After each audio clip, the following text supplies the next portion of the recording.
42 हाजी मक्का से मदीना जा रहे थे बस में, और बस को आग लगने से मालूम हुआ कि सिर्फ एक शख्स की जान बची है, कंफर्म नहीं है। बास कहने के पूरों का इंतकाल हो गया।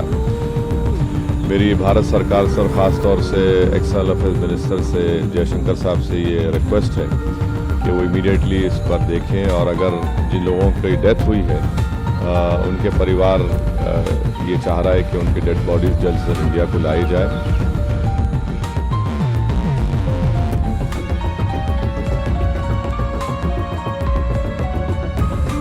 सऊदी अरब में हज यात्रियों से भरी एक बस में आग लगने की घटना ने पूरे देश को झकझोर कर रख दिया है। बताया जा रहा है कि मक्का से मदीना जा रहे 42 हज यात्री इस बस में सवार थे, जब अचानक उसमें भीषण आग भड़क उठी। घटना के बाद हालात बेहद भयावह हो गए और कई यात्रियों के हताहत शंका जताई जा रही। हैदराबाद के सांसद असदुद्दीन ओवैसी ने इस दर्दनाक हादसे को लेकर गहरी चिंता जताई है। ओवैसी ने कहा, मुझे इस हादसे की जानकारी मिली कि 42 हज यात्री मक्का से मदीना की ओर जा रहे थे, तभी उनकी बस में आग लग गई। यह घटना बेहद दुखद और चिंताजनक है। उन्होंने बताया कि घटना के तुरंत बाद उन्होंने रियाद स्थित भारतीय दूतावास के deputy chief of mission Abu Maithon George से बातचीत की।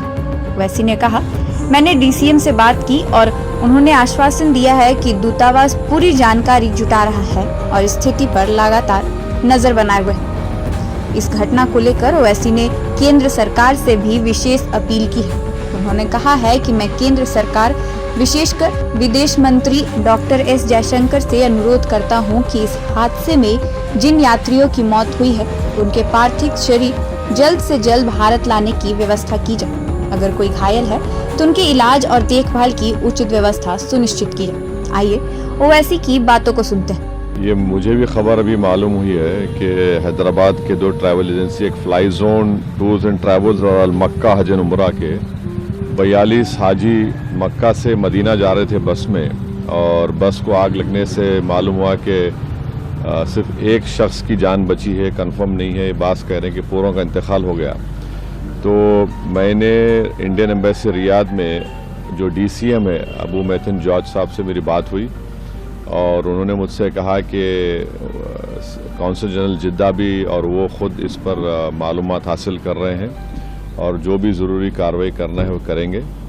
और साथ ही साथ मैंने इन तमाम उम्रा पैसेंजर्स के दोनों ट्रैवल एजेंसी से वीज़ा डिटेल्स लेकर कौंसल जनरल ऑफ इंडिया जिद्दा को और डीसीएम इंडियन एम्बेसी रियाद को और साथ ही साथ फॉरेन सेक्रेटरी को मैंने ईमेल किया है।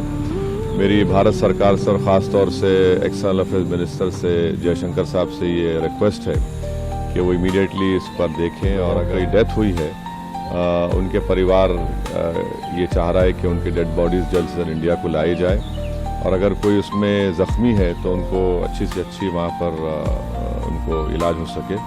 ये मैं रिक्वेस्ट करता हूँ हमारे एक्सटर्नल अफेयर्स मिनिस्टर से और भारत सरकार से। अंत में ओवैसी ने कहा कि सरकार को इस दुखद घटना पर तुरंत कार्रवाई करनी चाहिए ताकि पीड़ित परिवारों को राहत मिल सके।